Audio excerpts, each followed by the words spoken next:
قبل مباراة الشباب ونجران حكم المباراة ابو فهد ذكرنا عن الاسم الحكم سامي النمري. نشوف لقطته اول ما دخل الملعب وقف مع طاقم التحكيم ووضع يدينه في جيوبه، يحط يدينه في جيوبه يدور حاجه، اللاعبين بينزلون بيسوي القرعه. تذكر من العمله المعدنيه من الفيفا اللي يسوون فيها القرعه ما هي موجوده، وش تدورون عليها وين يا شباب؟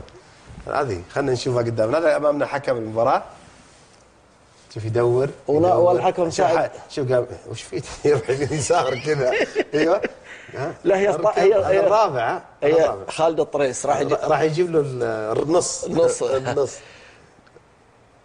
قبل ما يدخلون الفريقين عشان يقدروا يسوون القرعه.